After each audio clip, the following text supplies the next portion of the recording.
என்னன்னு கேட்டார். எங்கள் வீட்டில் இருந்த விளக்கை எங்கே வச்சேன்னு தெரியல, அதை தான் தேடிக்கிட்டு இருக்கிறேன், ஏற்றி வைக்கலாம்னு பார்க்குறேன் அப்படின்னா. ஒரு ராஜா இருந்தார். நாடு பூராவும் நிறைய மரங்களை நட்டு வளர்க்கணுங்கிறது அவரோட ஆசை. தானே அதுக்கு முன்மாதிரியாக இருக்கணும்னு நினச்சார். அரண்மனையை சுற்றி மரங்களை நட்டு வளர்த்தார். இதை பார்த்துட்டு ஜனங்களும் அவங்கவுங்க வீட்டை சுற்றி மரக்கன்றுகளை நட்டு வளர்த்தாங்க. கொஞ்ச காலத்தில் ஊர் பூரா பசுமையாக மாறிச்சு. எல்லாருக்கும் சந்தோஷமாக இருந்தது. இது ஒரு பக்கம் இருக்கட்டும். இப்போ நான் சொல்ல போகிற கதை வேறு. அதாவது அந்த ராஜா ஒரு நாள் தன்னுடைய அரண்மனையை சுற்றி இருக்கிற விதவிதமான மரங்களை எல்லாம் போய் பார்த்தார். எப்படி இருக்கிறீங்க அப்படின்னு ஒவ்வொரு மரத்துக்கிட்டையும் விசாரித்தாராம். எந்த மரமும் சந்தோஷமாக இருக்கிறதா தெரியல. அதுக்கும் மனசில் ஒரு குறை. முதல்ல ஆலமரத்துக்கிட்ட போனார். அது சொல்லிச்சு, மண்ணா, நான் நல்லா பெருசாக வளர்ந்துருக்கிறேன், அடர்த்தியாக இருக்கிறேன், கிளையெல்லாம் 4 பக்கமும் நல்லா படர்ந்து தான் இருக்குது, இருந்தாலும் எந்த பிரயோஜனமும் இருக்கிறதா தெரியல எனக்கு. என்னுடைய பழம்லாம் ரொம்ப சின்னதாக இருக்குது, என் கண்ணுக்கு சரியாக புலப்பட மாட்டேங்குது. நான் இருக்கிற சைஸுக்கு என்னுடைய கிளையில் இருக்கிற பழம்லாம் எவ்வளோ பெருசாக இருக்கணும், அது இத்தினூண்டு இருக்கிறது எனக்கு பெரிய அவமானமாக இருக்குது. இப்படி இங்கே நின்றுக்கிட்டு இருக்கிறதே ரொம்ப கூச்சமாக இருக்குது. ஒரு நல்ல புயல் வந்ததுன்னா பேசாமல் சாஞ்சு விடலாமான்னு பார்க்குறேன் அப்படின்னு புலம்புது ஆலமரம். சரி இருக்கட்டும்னு நினச்சிக்கிட்டு ராஜா அடுத்தபடியாக ஒரு அத்தி மரத்துக்கிட்ட போனார். அதுவும் புலம்ப ஆரம்பிச்சுட்டுது. நான் கூட பெரிய மரம் தான், இல்லை இலையெல்லாம் அழகாக தான் இருக்குது, பழம் அழகாக இருக்குது, இருந்தாலும் உள்ள விஷயம் இல்லையே, அத்தி பழத்தை புட்டு பார்த்தா அத்தனையும் சொத்தை அப்படின்னு பழமொழியே உண்டாயிட்டுதே. இப்படி ஒரு கெட்ட பேரோடு நான் இருக்கணுமா அப்படின்னு புலம்புது அது. சரி இது இருக்கட்டும் அப்படின்னு சொல்லி அடுத்தபடியாக வேப்ப மரத்துக்கிட்ட போனார். அது தன்னுடைய வேதனையை வெளியிட்டது. எனக்கு எவ்வளவோ மருத்துவ குணங்கள்லாம் இருக்கிறதா சொல்லிக்கிறாங்க, இருந்தாலும் என்ன பிரயோஜனம், என்னுடைய பழத்தை மனிதர்கள் யாரும் விரும்பி சாப்பிட்றது இல்லையே அப்படின்னுது. ராஜா அடுத்தாப்புல இருந்த ஒரு பனை மரத்துக்கிட்ட போனார். நான் நல்லா உயரமாக தான் வளர்ந்துருக்கிறேன், மற்ற மரங்கள்லாம் என்னை அண்ணாந்து தான் பார்க்கணும், இருந்தாலும் என்கிட்ட நிழலுக்காக யாரும் ஒதுங்கிறது இல்லையே அப்படின்னுது. என்ன இது எல்லா மரமும் இப்படி திருப்தி இல்லாமல் இருந்துக்கிட்டு இருக்குதே அப்படின்னு நினச்சிக்கிட்டே ராஜா அடுத்தபடியாக அங்கே இருந்த ஒரு பைன் மரத்துக்கிட்ட போனார். அழகாக உயரமாக பசுமையாக தான் இருந்தது, ஆனால் பழமோ பூவோ கிடையாது. அதை நினச்சி அது வருத்தப்பட்டுக்கிட்டு இருக்குது. ஓக் மரம் அது ஒன்று நின்றுட்டு இருந்தது. அது என்ன சொல்லிச்சுன்னா, இலையுதிர் காலத்தில் என் மேலே இருக்கிற எல்லா இலைகளும் உதிர்ந்து போடுது, முடி கொட்டின மனிதர்கள் மாதிரி மொட்டையாக நான் நிற்க வேண்டியிருக்குது, என்ன வாழ்க்கை இது அப்படின்னு சொல்லி அழுத்துக்கிட்டது. சரி புளிய மரம் என்ன சொல்லுது பார்ப்போம்னு அதுக்கிட்ட போனால், என்னுடைய நிழலில் யாருமே தங்க மாட்டாங்க, உடம்புக்கு சூடுன்னு ஒதுங்கி போயிடுவாங்க, அடிமரத்தை பார்த்தீங்கன்னா பட்டையெல்லாம் உறிஞ்சி பார்க்குறதுக்கே கேவலமாக இருப்பேன் அப்படின்னுது அது. முருங்கை மரம் என்ன சொல்லிச்சு தெரியுமா, என்னுடைய இலை காயெல்லாம் சாப்பிட்றவங்களுக்கு சத்து கொடுக்கறது வாசவம்தான், ஆனால் என் உடம்புல சத்தே கிடையாது, கொஞ்சம் வேகமாக காற்று அடிச்சதுன்னா முறிஞ்சி விழுந்துடுறேன், என்ன வாழ்க்கை இது அப்படின்னு சொல்லி அது வருத்தப்பட்டது. ராஜா யோசனை பண்ணார். என்ன இது மரங்கள் பூமியின் வரங்கள்னு சொல்கிறோம், மழை பெய்யறதுக்கு அதுதான் காரணம், பூமி செழிப்பாக இருக்கிறதுக்கும் அதுதான் காரணம், வீடு கட்டுறதுக்கு மரம், நாற்காலி செய்ய உபயோகப்படுத்துறதுக்கும் அதுதான் உபயோகப்படுது, மனுஷனுக்கு வேண்டிய ஆகாரங்களையும் கொடுக்குது, இப்படிலாம் இருந்தும் எல்லா மரமும் நிம்மதி இல்லாமல் இருந்துக்கிட்டு இருக்குதே அப்படின்னு நினச்சார். அப்போது அங்கே இருந்த ஒரு மகிழ மரம் அவர் கண்ணில் பட்டுது. அந்த மரம் மட்டும் கொஞ்சம் நிம்மதியாக மகிழ்ச்சியாக இருக்கிறது மாதிரி தெரிஞ்சுது. உடனே ராஜா அதுக்கிட்ட போனார். உனக்கு மனசில் எதுவும் குறை இல்லையான்னு கேட்டார். இல்லை, நான் சந்தோஷமாக தான் இருக்கேன்னு அந்த மகிழ மரம். அப்படியான்னு ஆச்சரியமாக கேட்டார் ராஜா. ஆமாம் மன்னா, இந்த இடத்துல நீங்கள் ஒரு முருங்கை மரத்தையோ வேப்ப மரத்தையோ கூட நட்டிருக்கலாம், ஆனால் இந்த இடத்துல நடுறதுக்கு என்ன தேர்ந்தெடுத்துருக்குறீங்க, அதுவே எனக்கு பெருமை, அதுவே எனக்கு திருப்தி அப்படின்னு தான் மகிழ மரம். மகிழ மரம் சாதாரணமாக தான் இருக்கும், இளம் மஞ்சள் நிறத்தில் பூக்கள், அது காய்ந்தும் மனம் வீசும். மகிழ மரம் மாதிரி மன திருப்தியோடு வாழறதுக்கு நாம் கற்றுக்கணுமா. நாம் இந்த உலகத்தில் ஒரு நாயாவோ நரியாவோ கூட பிறந்திருக்கலாம், மனுஷனாக பிறந்திருக்கிறோம், அதுவே பெருமை தானே. இந்த நிறைவு தான் மகிழ்ச்சியின் ரகசியம். ஒரு பையன் அப்பா கிட்ட போய், அப்பா நீங்கள் இந்த உலகத்தில் ஒரு மனுஷனாக பிறந்தது என்னோட அதிர்ஷ்டம் நானா. ஏண்டா அப்படி சொல்கிறேன்னு இருக்கார் அப்பா. நீங்கள் ஒரு கரடியாக பிறந்திருந்தா இந்நேரம் நானும் ஒரு கரடி குட்டியாக தானே இருந்திருப்பேன் அப்படின்னு நானா பையன். இந்த உலகத்தில் நாம் நல்லபடியாக இருக்கணும்னா அதுக்கு முக்கியமாக தேவைப்படுறது 2. ஒன்று செல்வம், இன்னொன்று அறிவு. சரி, இது 2ல் சிறந்தது எது அப்படின்னு ஒரு கேள்வி கேட்டால் என்ன பதில் சொல்கிறது? இதே கேள்வியை ஹஸ்ரத் அலி அவர்கள்கிட்ட கேட்டாங்களாம். அவர் ஒரு பெரிய அறிஞர். கேள்வி கேட்டவங்களும் சாதாரண ஆட்கள் இல்லை, இவங்களும் அறிஞர்கள். ஒரு நாள் ஹசரத் அலி அவர்கள்கிட்ட 10 அறிஞர்கள் வந்தாங்களாம். ஐயா, நாங்கள் 10 பேரும் உங்ககிட்ட ஒரே கேள்வியை தான் கேட்க வந்திருக்கிறோம். ஆனால் எங்கள் 10 பேருக்கும் நீங்கள் தனித்தனியாக பதில் சொல்ல முடியுமா அப்படின்னு கேட்டிருக்காங்க. அதாவது அவங்க ஒரே கேள்விக்கு இவர்கிட்ட இருந்து 10 விதமான பதில் எதிர்பார்க்குறாங்க. சரி கேளுங்க, என்ன கேள்வி அப்படின்னார் அவர். அப்போ தான் அவங்க கேட்டாங்களாம், செல்வம் அறிவு இது ரெண்டில் சிறந்தது எது? இதுதான் கேள்வி. ஹஸ்ரத் அலி என்ன பண்ணார் தெரியுமா? அவங்கள ஒவ்வொருத்தராக கூப்பிட்டார். ஒவ்வொரு விதமான பதிலை சொல்லி அனுப்புனார். முதல்ல ஒருத்தரை கூப்பிட்டார், சொன்னார், அறிவுங்கிறது தீர்க்கதரிசிகள், ஞானிகள், மகான்கள் இவங்களோட பரம்பரை சொத்து. ஆனால் செல்வங்கிறது கொடுங்கோலரின் ஆயுதம். அதனால் அறிவு தான் சிறந்தது அப்படின்னார். ரெண்டாவது ஆளை கூப்பிட்டார். உங்ககிட்ட செல்வம் இருந்தால் நீங்கள் தான் அதை காப்பாற்றணும். ஆனால் அறிவு உங்களை எப்பவும் காப்பாற்றும். ஆகவே அறிவு தான் சிறந்தது அப்படின்னார். மூணாவது ஆளை கூப்பிட்டார்.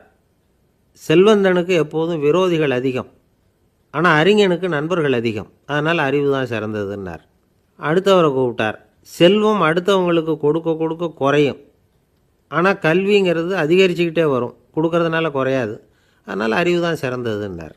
இன்னொருத்தரை கூப்பிட்டார். அறிவுள்ளவன் எப்பவும் அதை அடுத்தவங்களுக்கு வாரி வழங்கிக்கிட்டே இருப்பான். அதனால் அவங்ககிட்ட தாராளத்தன்மை இருக்கும். ஆனால் செல்வந்தன்கிட்ட கஞ்சத்தனம் தான் இருக்கும். அதனால் அறிவு தான் சிறந்ததுன்னார். ஆறாவது நபரை கூப்பிட்டார். செல்வத்தை கள்வர்கள் திருடிட்டு போக முடியும், ஆனால் அறிவை அப்படி திருடிட்டு போக முடியாது அப்படின்னார். ஏழாவது நபரை கூப்பிட்டார். செல்வம் கால ஓட்டத்தில் அழிஞ்சிரும், ஆனால் அறிவை கால ஓட்டம் ஒன்றும் பண்ண முடியாது. ஆகவே அறிவே சிறந்ததுன்னார். எட்டாவது ஆளை கூப்பிட்டு சொன்னார், செல்வத்துக்கு எப்பவும் எல்லை உண்டு, நிறை உண்டு, அளவு உண்டு, கணக்கு உண்டு. ஆனால் அறிவுக்கு அப்படிப்பட்ட எல்லை எதுவும் கிடையாது. அதனால் அதுதான் சிறந்ததுன்னார். அடுத்தவனை கூப்பிட்டார். செல்வம் உள்ளத்தில் உள்ள ஒளியை போக்கிவிடும், இருட்டை உண்டாக்கிவிடும், விரிந்த மனப்பான்மையை குறுகலாக்கிவிடும். ஆனால் அறிவு அப்படி இல்லை, இருண்ட உள்ளத்தில் ஒளியை பாய்ச்சி அதை விசாலப்படுத்துது. அதுதான் சிறந்ததுன்னார். கடைசியாக 10வது நபரை கூப்பிட்டார். செல்வம் மனசில் செருக்கை உண்டாக்குது, ஆணவத்தை ஏற்படுத்துது. அதனால் நானே கடவுள்னு நினைக்கிற அளவுக்கு மனுஷனை தாழ்த்தி விடுது. ஆனால் அறிவு பணிவையும் பண்பாட்டையும் வளர்க்குது. அதனால் அறிவு தான் சிறந்ததுன்னார். ஆக இப்படி 10 பேருக்கும் 10 விதமாக பதில் சொன்னது மூலமாக ஹஸ்ரத் அலி அவர்கள் அறிவு தான் செல்வத்தை விட சிறந்தது அப்படிங்கிறதுக்கு 10 காரணங்களை சுட்டி காட்டியிருக்கார். அந்த அறிஞர் 10 பேர் கேட்ட ஒரே கேள்விக்கு 10 பதில் சொன்னார். நமக்கு வேண்டிய ஒருத்தர் 10 பேர் கேட்ட கேள்விக்கு ஒரே பதில் சொல்லி சமாளித்தார். கேள்வி என்ன தெரியுமா? என்கிட்ட வாங்கின கடனை எப்போயா திருப்பி கொடுக்க போகிற? இதுதான் அந்த 10 பேரும் கேட்ட ஒரே கேள்வி. இந்த மாதம் 26ஆம் தேதி தந்துடுறேன் அப்படிங்கிற ஒரே பதில் சொல்லி அவ்வளவு பேரையும் இவர் அனுப்பி வச்சுட்டாராம். எல்லாரும் போனதுக்கப்புறம் இவரை தனியாக கூப்பிட்டு கேட்டிருக்கிறாங்க. அது என்ன சார் கணக்கு, 26ஆம் தேதி அன்னைக்கு என்ன அதிசயம் நடக்க போகுது அப்படின்னு கேட்டிருக்காங்க. அதிசயம் அன்னைக்கு இல்லை, அதுக்கு நாளே நடக்க போகுதுன்னாராம். விவரமாக சொல்லுங்கன்னு இருக்காங்க. வேறு ஒன்றும் இல்லைங்க, 26ஆம் தேதி தானே எல்லாரையும் வர சொல்லியிருக்கிறேன், அதுக்கு நாளே நான் புறப்பட்டு தலைமறைவாயிட போகிறேன் அப்படின்னாராம் ரொம்ப பெருமையாக. துருக்மேனியாவில் அஷ்காபாத் அப்படின்னு ஒரு நகரத்தில் ஒரு புவியியல் விஞ்ஞானி இருந்தார். அவர் ஒரு நாய்க்குட்டி வளர்த்தார். ஒரு நாள் முன்னிரவு நேரம் ஒரு மேஜைக்கு முன்னாடி உட்காந்து அந்த விஞ்ஞானி ஏதோ கணக்கு போட்டுக்கிட்டு இருக்கிறார். அவருக்கு ஒரு சின்ன பெண் குழந்தை, அது தொட்டிலில் தூங்கிட்டு இருக்குது. அந்த நாய்க்குட்டியும் ஒரு மூலையில் படுத்து அது பாட்டுக்கு தூங்கிட்டு இருந்தது. ஒரே அமைதி. அந்த நேரத்தில் திடீர்னு அந்த நாய்க்குட்டி துள்ளி எழுந்திரிச்சிது. நேராக குழந்தைகிட்ட ஓடிச்சு. அந்த குழந்தைய அது போட்டிருந்த ட்ரெஸ்ஸோடு சேர்த்து கவ்வி தூக்குச்சு. தூக்கிக்கிட்டு வாசல் பக்கம் ஓடிச்சு. நாய்க்குட்டி குழந்தைய கவ்வி தூக்க முடியுமாங்கிற சந்தேகம் உங்களுக்கு இல்லையா? நீங்கள் நம்ம ஊர் நாய்க்குட்டியவே பார்த்து பழக்கப்பட்டிருக்கீங்க, அதனால் நம்புறதுக்கு சிரமமாக இருக்கும். அந்த ஊர்லெலாம் அது ரொம்ப ஸ்ட்ராங்காக இருக்கும், ஒரு ஏதோ கண்ணுக்குட்டி மாதிரி இருக்கும். விஞ்ஞானி அதை பார்த்துட்டார். உடனே அந்த நாய்க்கு வெறி பிடிச்சிட்டுதுன்னு முடிவு பண்ணிவிட்டு தன்னோட கை துப்பாக்கியை எடுத்துக்கிட்டு ஓடி வந்தார். அவர் வெளியில் நாய்க்குட்டி எங்கே அப்படின்னு பார்த்து தேடுறார். அந்த நேரத்தில் அந்த வீடு இடிஞ்சு விழுது. காரணம் பூமி அதிர்ச்சி. இப்படி பூமி அதிர்ச்சி உண்டாக போகுதுங்கிறது அந்த நாய்க்குட்டிக்கு முன்னாடியே தெரிஞ்சு போச்சு. அதுதான் குழந்தைய தூக்கிட்டு வெளியில் ஓடி வந்திருக்குது. அது மூலமாக அந்த குடும்பத்தையே காப்பாற்றிருக்குது அந்த நாய்க்குட்டி. இந்த சம்பவம் நடக்கிறதுக்கு 3 நாளைக்கு முன்னாடியே சில பிராணிகளுக்கு இப்படி நடக்க போகுதுங்கிறது தெரிஞ்சிருக்குதான். ஆமாம், அந்த நகரத்தில் 3 நாளைக்கு முன்னாடியே பாம்பு, பல்லி இதெல்லாம் அது தங்கியிருந்த வலையை விட்டு வெளியில் ஓடி வந்துட்டுது. அதே மாதிரி அங்கே இருந்த புறாவெல்லாம் பறந்து போயிடுச்சான். இதே மாதிரி யுகோஸ்லோவியாவில் கூட ஒரு நகரம், அங்கே ஒரு நாள் ராத்திரி ஒரு மிருக காட்சி சாலையில் திடீர்னு ஒரு பெரிய கலவரம், கூச்சல், குழப்பம். அங்கே இருந்த கழுதை, புலி, யானை, பறவை எல்லாம் கண்ணாபின்னான்னு கத்த ஆரம்பிச்சுட்டுது. நீர் யானை அதுக்குன்னு போடப்பட்டிருந்த தடுப்பையே தாண்டி குதித்து வெளியில் வந்துட்டு தான். மறுநாள் தான் எல்லாருக்கும் விஷயம் புரிஞ்சுது. அடுத்த நாள் காலையில் அங்கே பூமி அதிர்ச்சி உண்டாயிட்டுது. இப்போ பாருங்கள், அதாவது மனுஷனை போய் தீர்க்க தரிசி அது இதுன்னு சொல்லிகிட்டு இருக்கிறோம். இவனை விட அது பரவாயில்லைன்னு தோணுது. அதாவது மிருகங்கள் ஒன்று நடக்க போகுதுங்கிறத முன்னாடியே புரிஞ்சுக்குதே. சரி, இதெல்லாம் எப்படி அது முன்கூட்டி புரிஞ்சுக்குது? அதுதான் படைப்பு ரகசியம். அதை கண்டுபிடிக்கிறதுக்கு தான் மனுஷன் வந்து ஆராய்ச்சி பண்ணிகிட்டு இருக்கிறான். விஞ்ஞானிகளோட ஆராய்ச்சியெல்லாம் ஒரு பக்கம் இருக்கட்டும், வீட்டுக்குள்ளேயே சில ஆராய்ச்சி பண்ணி பாருங்களேன். இப்போ சில யோசனை சொல்லி அதை சோதனை பண்ணி பாருங்க அப்படின்னு ஒருத்தர் சொன்னாராம். அதாவது இப்போ மழை வருமா வராதா அப்படின்னு தெரிஞ்சுக்கணுமா, உடனே ஒரு பூனைக்குட்டி பின்னாடியே மெதுவாக போய் அது என்ன செய்யுதுன்னு கவனித்து பார்க்கணும். பூனைக்குட்டி தன்னோட பாதத்தினால சுகத்தில் வந்து அப்படி கீறிக்கிட்டு இருக்கும். அப்படி கீறினா கண்டிப்பாக மழை வரும். சில சமயம் பூனைக்குட்டி அப்படியே மல்லாந்து படுத்துக்கிட்டு பாதத்தை உயர தூக்கும், அப்படியும் எப்படியும் புரளும். இப்படி செஞ்சதுன்னா அன்னைக்கும் மழை இருக்காது. அதனால் முன்னாடி இருந்தது மழை வர்றதுக்கு அறிகுறி, இது மழை இல்லைங்கிறதுக்கு அறிகுறி. பறவைகள், பிராணிகள் இதுகளோட நடவடிக்கைகளை பார்த்துட்டு அதையெல்லாம் அடிப்படையாக வச்சு தான் காலநிலையை கண்டுபிடிக்கிற கருவிகளை கண்டுபிடிச்சிருக்கிறாங்க. வாத்து இருக்குல்ல, சில சமயம் தன்னோட அலகை தன்னோட இறகுகளில் அப்படியே புதைச்சிக்கும். அப்படி செஞ்சால் குளிர்காலம் வரப்போகுதுன்னு அர்த்தம். பருவநிலை குளிராக மாறப்போகுதுங்கிறதுக்கு இதுதான் அறிகுறி. சிட்டுக்குருவி இருக்குதுல்ல, அதெல்லாம் புழுதியில் உழுந்து புரளும், சிறகுகளை வந்து படபடன்னு அடிச்சுக்கும். அப்படி செஞ்சால் மழை வரப்போகுதுன்னு அர்த்தம். ஒன்று மட்டும் நாம் நல்லா தெரிஞ்சுக்கணும், இயற்கையின் சீற்றம்னு சொல்கிறோம் இல்லையா, இயற்கை ஏன் நம்ம மேலே கோவப்படுது?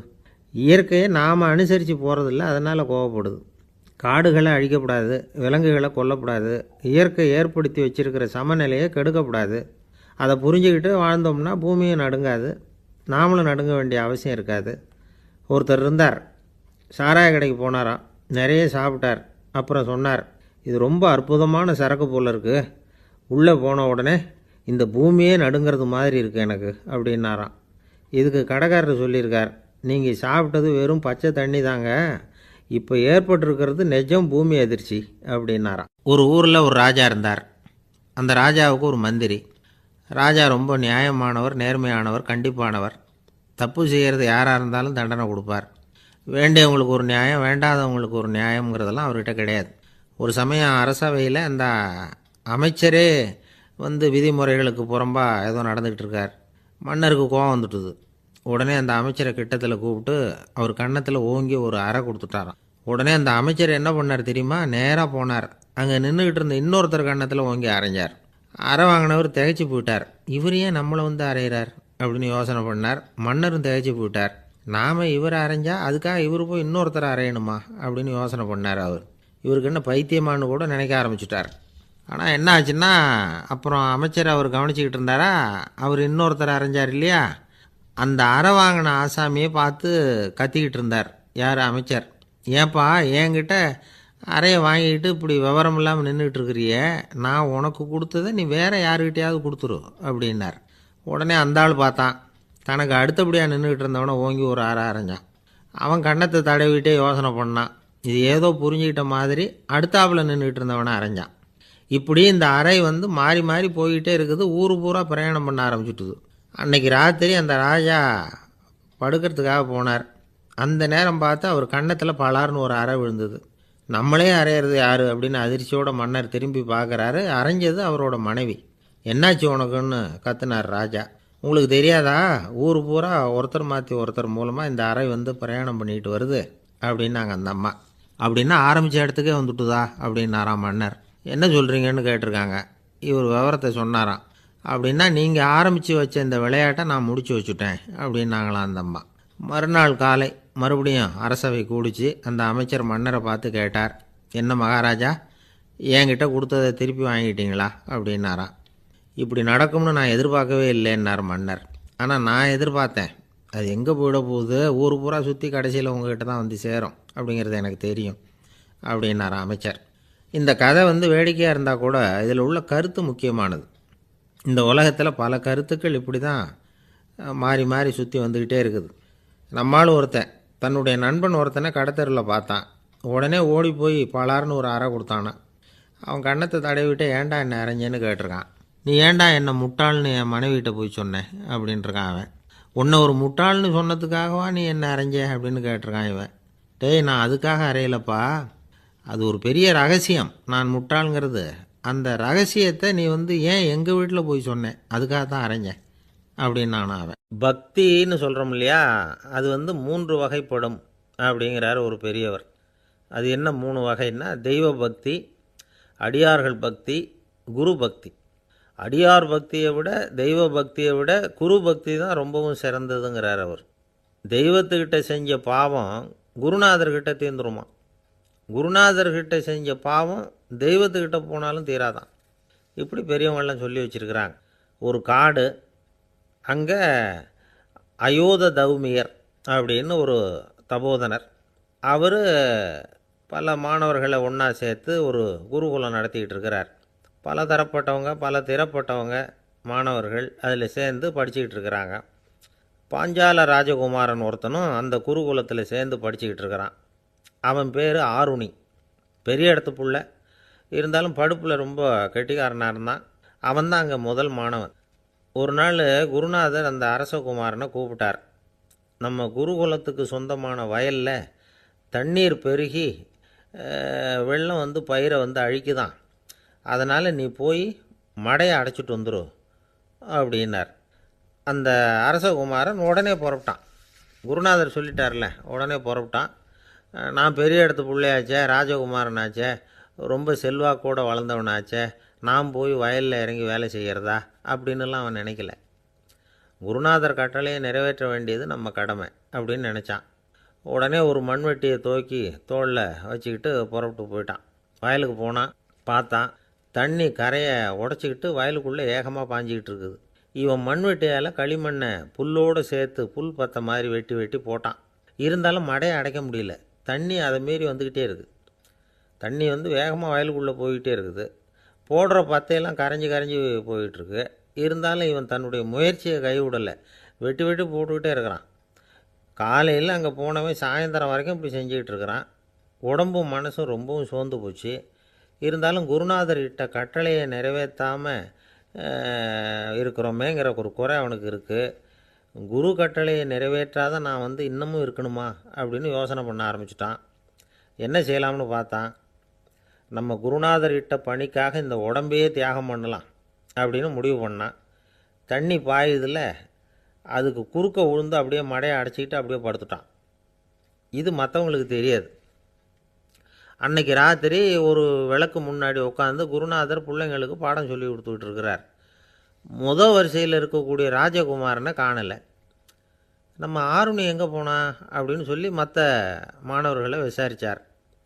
இப்போ அவங்க சொன்னாங்க, சுவாமி, அவன் காலையில் வயலுக்கு மடையை அடைக்கிறதுக்காக போனான், நீங்கள் தான் போக சொன்னீங்க, இன்னும் திரும்பி வரல அப்படின்னு அவர் பையன். குருநாதர் உடனே ஒரு தீவெட்டி எடுத்துக்கிட்டு மாணவர்களை அழைச்சிக்கிட்டு வயலுக்கு போனார். அங்கே போய் பார்த்தா ஆளை காணும். ஆருணி ஆருணின்னு சொல்லி சத்தம் போட்டு கூப்பிட்டு பார்க்குறார். நான் இங்கே இருக்கேன் குருநாதா அப்படின்னு காலுக்கு அடியிலேருந்து ஒரு சத்தம் வருது. குனிஞ்சு பார்த்தா அவன் மடையில் படுத்துருக்கிறான். என்னப்பா இதுன்னார். காலையிலேருந்து இந்த மடையை அடைச்சி பார்த்தேன் சுவாமி, முடியல, அதனால் இப்படி குறுக்க படுத்துட்டேன். என்னை தாண்டறதுக்கு பயந்து போய் தண்ணியை தேங்கி நின்றுட்டுது அப்படின்னா. அவனுடைய குரு பக்தியையும் அவனை தாண்டறதுக்கு அஞ்சு நிற்கிற தண்ணி தேக்கத்தையும் பார்த்துட்டு எல்லாரும் ரொம்ப ஆச்சரியப்பட்டு போயிட்டாங்களாம். ஆருணி எழுந்திரிச்சு வா அப்படின்னு கூப்பிட்டாரான் குருநாதர். அவன் தண்ணீரை பொழந்துக்கிட்டு எழுந்திரிச்சு வந்தானான். அதனால் அவனுக்கு உத்தாலகன் அப்படின்னு ஒரு பேர். உத்தாலகன்னா தண்ணீரை பிளந்தவன் அர்த்தம். அந்த உத்தாலகன் மாதிரி இந்த காலத்து மாணவர்களுக்கும் குரு பக்தி வேணும் அப்படின்னு சொன்னோம் ஒரு பள்ளிக்கூடத்தில். உடனே நிறைய மாணவர்கள் எழுந்திரிச்சு நின்னாங்க. சார், நீங்கள் எங்களை இன்னமும் சரியாக புரிஞ்சுக்கலன்னு நினைக்கிறோம். அன்னைக்காவது ஒருத்தன் அப்படி இருந்தான், இன்றைக்கி ஏகப்பட்ட உத்தாலகர்கள் இருக்கிறோம். எங்கள் வாத்தியார் கட்டளை இட்டால் இப்போவே அது மாதிரி வயலுக்கு போய் மடையில் குறுக்கப்படுத்துக்கிறதுக்கு இந்த வகுப்பில் உள்ள அத்தனை பேரும் தயாராக இருக்கிறோம் அப்படின்னாங்க. அப்படியா அப்படின்னு சொல்லி கேட்டோம் ரொம்ப சந்தோஷமாக. ஒருத்தன் ரொம்ப அடக்கமாக எழுந்திரிச்சான். அப்புறம் சொன்னான், ஆமாம் சார், வகுப்பில் இவர் நடத்துகிற பாடத்தை கேட்டுக்கிட்டு இருக்கிறத விட பேசாமல் போய் மடையில் படுத்துடுறது ஒன்றும் கஷ்டமான காரியமாக இருக்காது, அதனால தான் எல்லாரும் அங்கே போகிறேன்னு சொல்கிறோம் அப்படிங்கிறான். ஒரு இலக்கிய கூட்டம் ஏற்பாடு பண்ணியிருக்கிறோம், நீங்கள் அவசியம் வந்து அதில் பேசணும் அப்படின்னு கேட்டுக்கிட்டார் ஒருத்தர். வேணாங்க, 4 பேருக்கு முன்னாடி வந்து நிற்கிறதுனா எனக்கு ரொம்ப கூச்சமாக இருக்கும் அப்படின்னாரு இவர். ஏன் சார் இன்னமும் குழந்த மாதிரி கூச்சப்படுறீங்களே அப்படின்னார் அவர். அவரை ஒரு மாதிரியாக சமாளித்து அனுப்பி வச்சுட்டு அதுக்கப்புறம் அதை பற்றி இவர் யோசித்து பார்த்துருக்கார். சில நிபுணர்கள் எழுதியிருக்கிறத படித்தும் பார்த்துருக்கிறார். மனோதத்துவ நிபுணர்கள் என்ன சொல்கிறாங்க தெரியுமா? 10லேருந்து 20% குழந்தைகள் பிறக்கிறப்பவே கூச்ச சுபாவம் கொண்டதாக தான் இருக்குதான்.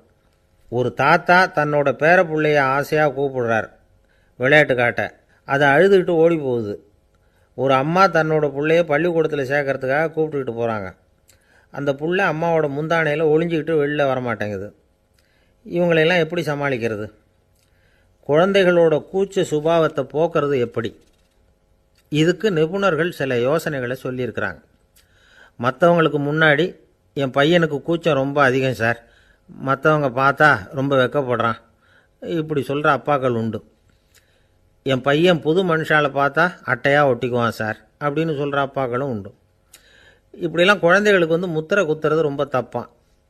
புதுசாக யாராவது வீட்டுக்கு வந்தால் குழந்தை தானாக தன்னோட கூச்சத்தையும் பயத்தையும் போக்கிக்கிட்டு சகஜமாக மாறி வர்றதுக்கு வாய்ப்பு கொடுக்கணுமா.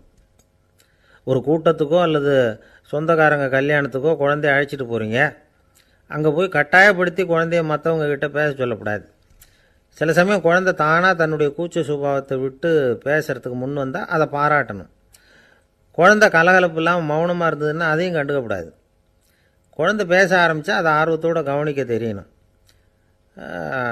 கலந்து உரையாடுற பழக்கத்தை வீட்லேயே ஆரம்பிக்கலாம். கேட்டதுக்கு பதில் சொல் அப்படின்னு நீங்கள் அதிகாரம் பண்ணிகிட்டு இருக்கக்கூடாது. அது வந்து குழந்தைக்கு பேசுகிற சந்தர்ப்பத்தை குறைச்சிருமா. இப்போ நாம் அதிகாரம் பண்ணால் கேலி செய்கிற பழக்கம் குழந்தைகளை வந்து ரொம்ப பாதிச்சிருமா. பெரியவங்களானதுக்கு அப்புறமும் சில பேர் கூச்சத்தோடவும் பயத்தோடவும் இருக்கிறதுக்கு இதுதான் காரணம். சின்ன வயசில் அவங்கெல்லாம் ஏதாவது கேலிக்கு ஆளாகி இருப்பாங்க. 2வது குழந்தை மூத்த குழந்தைய வந்து கேலிக்கு ஆளாகிற சந்தர்ப்பங்களை கண்டு கேலி பண்ணினா அது இளம் நெஞ்சங்களை விட்டு நீங்கிறதே இல்லையா.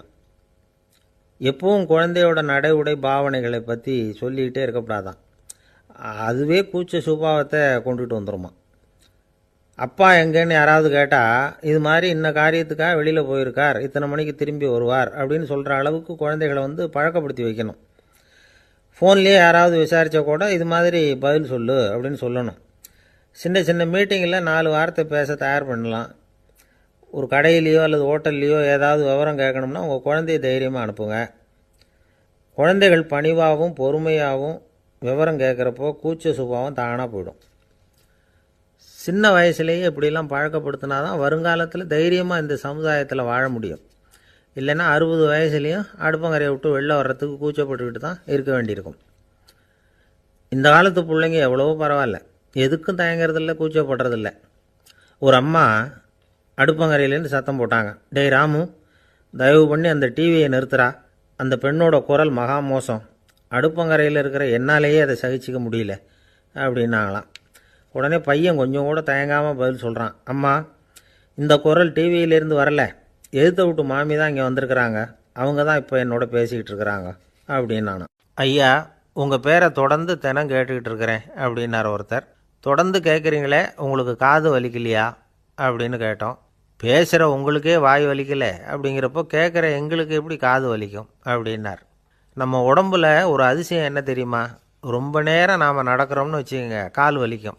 ரொம்ப நேரம் வேலை செஞ்சால் கை வலிக்கும், உடம்பு வலிக்கும். ரொம்ப நேரம் பார்த்துக்கிட்டே இருந்தால் கண்ணு வலிக்கும். ரொம்ப நேரம் பேசிக்கிட்டே இருந்தால் வாய் கூட வலிக்கும். ஆனால் ரொம்ப நேரம் கேட்டுக்கிட்டே இருக்கிறதுனால காது வலிக்கிறது இல்லை. அதனால் கேட்குறதுக்கு முக்கியத்துவம் கொடுத்தாங்க நம்ம பெரியவங்க. திருவள்ளுவர் வந்து தேவையில்லாமல் வார்த்தைகளை உபயோகப்படுத்த மாட்டார். ஒரு திருக்குறள்னு எடுத்துக்கிட்டாவே அதில் மொத்தம் 7 வார்த்தைகள், அவ்வளவுதான். அப்படி 7 வார்த்தைகள் மட்டுமே உள்ள ஒரு திருக்குறளில் வள்ளுவர் ஒரே வார்த்தையை 5 தடவை உபயோகப்படுத்தியிருக்கிறார், திரும்ப திரும்ப பயன்படுத்தியிருக்கிறார். அப்படின்னா அதை எந்த அளவுக்கு வலியுறுத்தி சொல்கிறார் அப்படிங்கிறத நாம் புரிஞ்சுக்கணும். அது என்ன குறள்? செல்வத்துள் செல்வம் செவிச்செல்வம், அச்செல்வம் செல்வத்துள் எல்லாம் தலை. செவிச்செல்வம்ங்கிறது அவ்வளவு முக்கியமானது. கற்றலின் கேட்டல் நன்று.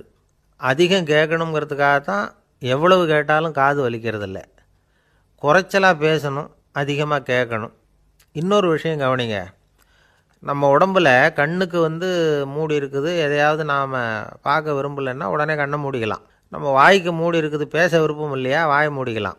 மூக்குக்கு கூட மூடிக்கிற வசதி இருக்குது, எதையாவது முகர விருப்பம் இல்லையா, மூச்சை அடக்கிக்கலாம். ஆனால் பாருங்கள், காதுக்கு மூடி கிடையாது, அதை கையால் தான் மூட முடியும். யார் என்ன சொன்னாலும் அது நல்லதோ கெட்டதோ காதில் விழுந்துக்கிட்டு தான் இருக்கும். அறிவு தான் நல்ல விஷயங்களை எடுத்துக்கிட்டு கெட்ட விஷயங்களை விட்டுடணும். நல்ல கருத்துக்கள் நம்ம காதில் நிறைய விழுந்துக்கிட்டே இருக்கணும். அதை கேட்டு நாம் நல்லபடியாக வாழணுங்கிறது தான் படைப்பின் விருப்பம். ஆன்மீகவாதிகள் கூட ஒன்று சொல்லுவாங்க, அதாவது ஆன்மீக பாதையில் நீங்கள் முன்னேறணும்னா முதல்ல சிரவணம் செய்யணும்பாங்க. அதாவது பெரியவங்க சொல்கிற நல்ல கருத்துக்களை கேட்கணும் அப்படின்னு அதுக்கு அர்த்தம்.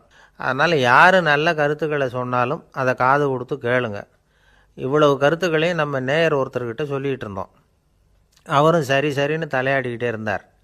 அப்புறம் சொன்னார், நீங்கள் சொல்கிறது சரிதான் சார், காதுக்கு மூடி இல்லைங்கிறது ரொம்ப சரி, அதனால தான் உங்கள் தகவல் கூட நாங்கள் விரும்புகிறோமோ இல்லையோ தினம் காதில் விழுந்துக்கிட்டு இருக்குது அப்படின்னார். எங்களுக்கு ரொம்ப பெருமையாக இருந்தது. அப்படியா அப்படின்னோம். ஆனாலும் என்ன மாதிரி சில பேர் நீங்கள் தகவல் சொல்கிற சமயத்தில் காதில் மூடி இல்லையேன்னு சொல்லி கவலைப்படுறதில்ல சார் அப்படின்னார். ஏன்னு கேட்டோம். காதை மூடுறதுக்கு தானே வசதி இல்லை, ரேடியோவை மூடுறதுக்கு வசதி இருக்குதுல்ல, அதனால் டக்குன்னு அதை மூடி வச்சுருவோம் அப்படின்னார். வங்க நாவலாசிரியர் சரத் சந்திரர் ஒரு நண்பர் அவர்கிட்ட வந்தார். வழக்கமாக எல்லா எழுத்தாளர்கள்கிட்டையும் கேட்குற ஒரு கேள்வியை கேட்டார். நீங்கள் எழுத்துத்துறைக்கு வந்தது எப்படி, இதுதான் கேள்வி. அதை தெரிஞ்சு என்ன பிரயோஜனம்னார் சரத் சந்திரர். சும்மா சொல்லுங்களேன், தெரிஞ்சுக்கிறேன் அப்படின்னார் வந்தவர். சரி சொல்கிறேன்னு ஆரம்பித்தார். நான் ரங்கூனில் வேலை பார்த்துக்கிட்டு இருந்தேன். சம்பளம் பத்தல, வேலையும் பார்த்துக்கிட்டு ஒரு பலசரக்கு கடை வைக்கலாம்னு நினச்சேன். என்னால் மளிகை கடை வச்சு சரியாக நடத்த முடியுமாங்கிற சந்தேகம் என் மனைவிக்கு. அதை சோதனை பண்ணி பார்க்கணுங்கிறதுக்காக சில பொருள்களின் அளவு, அதோட விலை, இப்படி சிலதை சொல்லி எல்லாத்தையும் மனக்கணக்காக கூட்டி போட சொன்னாங்க. என்னால் சரியாக கூட்டி சொல்ல முடியல. உங்களால் மளிகை கடை நடத்த முடியாதுன்னு சொல்லிவிட்டாங்க. உடனே என்ன பண்ணுறது, வேறு வழி இல்லை, கதை எழுத ஆரம்பிச்சிட்டேன் அப்படின்னார். கேட்டவருக்கு சிரிப்பு வந்துட்டு தான். சரத் சந்திரர் ஒரு பக்கம் சீரியஸான நாவல்கள், சிறுகதைகள் எழுதியிருந்தாலும் அவருடைய இன்னொரு பக்கம் வேறு விதம். நண்பர்கள்கிட்ட பேசும்பொழுதும் சரி, அவர்களுக்கு கடிதங்கள் எழுதும்போதும் சரி, கேலியும் கிண்டலும் நகைச்சுவை உணர்வும் அதிகமாக இருக்கும். காந்திஜி ஒரு சமயம் கல்கத்தாவுக்கு வந்திருந்தார். தேசபக்தர்கள் பல பேர் அவர்கிட்ட பேசிக்கிட்டு இருந்தாங்க. அப்போது சரத் சந்திரரும் அங்கே இருந்தார். கிரண் சங்கர் ராய் அப்படிங்கிறவரும் அங்கே இருந்தார். அவர் சொன்னாராம், காந்திஜியோட பழகிய முதல் வங்காளி நான் தான். போயர் யுத்த காலத்தில் இவர் லண்டனுக்கு வந்திருந்தப்போ என்கிட்ட தான் வங்காள மொழி கற்றுக்கிட்டார் அப்படின்னாராம். உடனே சரத் சந்திரர் காந்திஜியை பார்த்து, இவர் உங்களுக்கு வங்காள மொழி கற்றுக் கொடுத்தது உண்மைதானா அப்படின்னாராம். ஆமான்னாராம் காந்தி. அதனால தான் உங்களால் வங்காள மொழி கற்றுக்க முடியல அப்படின்னாராம். எல்லாரும் சிரித்தாங்களாம். சரத் சந்திரர் சாம்தாபேர் அப்படிங்கிற கிராமத்தில் தங்கியிருந்தார் ஒரு இலக்கிய நிகழ்ச்சியில் கலந்துக்கிறதுக்காக. அதுக்காக ஒரு கல்கத்தாவுக்கு போக வேண்டிய சூழ்நிலை. அதுக்காக புறப்பட்டார். அந்த சமயத்தில் பின்னாடி இருந்து யாரோ அவரை கூப்பிட்டாங்க. இப்படி கூப்பிட்டவரை பார்த்து இன்னொருத்தர் யாரோ அதட்டி இருக்கிறாங்க. போகிறவரை ஏன் இப்படி கூப்பிடுறீங்க அப்படின்னு. ஏன் கூப்பிட்டா என்னன்னு கேட்டிருக்கார் சரத் சந்திரர். புறப்படுறவங்கள பின்னாடி இருந்து கூப்பிடுறது அபசகுனம், போகிற இடத்துல ஏதாவது ஆபத்து வரலாம் அப்படின்னு அதுக்கு விளக்கம் கொடுத்துருக்கிறார் அவர். உடனே சரத் சந்திரர் சொன்னாராம், இதோ இவங்க என்னை இலக்கிய கூட்டத்துக்கு அழைச்சிட்டு போகிறாங்களே, இதை விட வேறு என்ன ஆபத்து வந்துட போகுது அப்படின்னாராம். இப்படி சரத் சந்திரருக்கு இயல்பாகவே நகைச்சுவை உணர்வு உண்டு. அவருடைய நண்பர் ஒருத்தர் வீட்டுக்கு கூப்பிட்டுருந்தார். அங்கே ஒரு கச்சேரிக்கு ஏற்பாடு பண்ணியிருந்தாங்க. சரத் சந்திரருக்கு இயல்பாகவே கச்சேரியில் நீண்ட ஆலோசனையெல்லாம் கேட்குறதுக்கு பொறுமை இருக்காது. அதனால் மெதுவாக பாட போகிறவர் எப்படி அப்படின்னு கேட்டிருக்கார். அவருக்கு ரொம்ப நல்லா பாட தெரியும் அப்படின்னு சொல்லியிருக்கிறாங்க. அதுக்கு சரத் சந்திரர், பாட தெரியுங்கிறது சரி, பாட்டை நிறுத்த தெரியுமா, அதை சொல்லுங்கள் முதல்ல அப்படின்னாராம். கங்கை கரை தோட்டம் பக்கத்தில் ஒரு ஆசிரமம், அங்கே ஒரு பெரியவர் தங்கியிருக்கிறார். அவர் தான் ராமகிருஷ்ண பரமஹம்சர். அந்த ஆசிரமம் இருந்த இடம் கரக்பூர். வங்காளத்தில் பொதுவாக எல்லோரும் மீன் சாப்பிட்றது உண்டு. கங்கையில் குளிச்சுட்டு கையில் ஒரு மீனோடு வர்றது வழக்கம். இவர் இருக்கிற இடத்துக்கு கங்கையில் படகு வழியாக வரணும். அப்படி தான் எல்லோரும் வருவாங்க. வர்றவங்கள ஒன்று கூட்டி ஆன்மீக விஷயங்களை பற்றி பேசிக்கிட்டு இருப்பார். ஒவ்வொரு நாள் ஒவ்வொருத்தர் நகரத்துக்கு போகணும். வரும்பொழுது மீன் கொண்டுக்கிட்டு வரணும். அதுக்கு ஒரு அட்டவணையே உண்டு ஆசிரமத்தில். அது பிரகாரம் ஒரு நாள் சுவாமி யோகானந்தர் படகுல போனார். படகை செலுத்தினவங்க ராமகிருஷ்ணரையும் சுவாமி யோகானந்தரையும் மற்றவங்களையும் பித்தர்கள் அப்படின்னு சொல்லி ஏளனமாக பேசினாங்க. அவங்க என்ன பைத்தியம் பிடிச்சவங்க அப்படிங்கிறது மாதிரி. சுவாமி யோகானந்தருக்கு ரொம்ப மென்மையான இதயம். இவங்க இப்படி கண்ணாபின்னான்னு பேசுகிறத பார்த்தா மீனை வாங்கிட்டு திரும்புகிறப்போ என்ன நடக்குமோ அப்படிங்கிற பயம் வேறு வந்துட்டுது அவருக்கு. அவ்வளவு மென்மையானவர். இதை தெரிஞ்சுக்கிட்ட ராமகிருஷ்ணர் யோகானந்தா இங்கே வா அப்படின்னு கூப்பிட்டார். இவர் கண்ணீரை தொடச்சிக்கிட்டே கிட்ட போனார். சொன்னார், ஐயா, படகு ஓட்டுறவங்க உங்களை பற்றி மோசமாக பேசுகிறாங்க. என்ன திட்டினா பரவாயில்ல, ஆனால் உங்களை அவங்க திட்டுறாங்க. அதை என்னால் தாங்கிக்க முடியல அப்படின்னார். இதை கேட்டதும் ராமகிருஷ்ணருக்கு கோபம் வந்துட்டு தான். என்னது, உன்னுடைய குருவை பற்றி அவங்க மோசமாக பேசும்பொழுது நீ சும்மா இருந்தியா? வெளியில் போ அப்படின்னு விட்டார். குரு நிந்தனை செய்கிறப்போ அதை கேட்டுக்கிட்டு சும்மா இருக்கலாமா? குரு நிந்தனையை கேட்டால் பாவம் இல்லையா? என்னை தூற்றும்போது அவங்க பாவம் செய்கிறாங்க. அதை கேட்டுக்கிட்டு நீ சும்மா இருந்தால் நீயும் பாவம் செய்கிற அப்படின்னாராம். அடுத்த நாள் சுவாமி நிரஞ்சனானந்தர் போக வேண்டிய நாள்.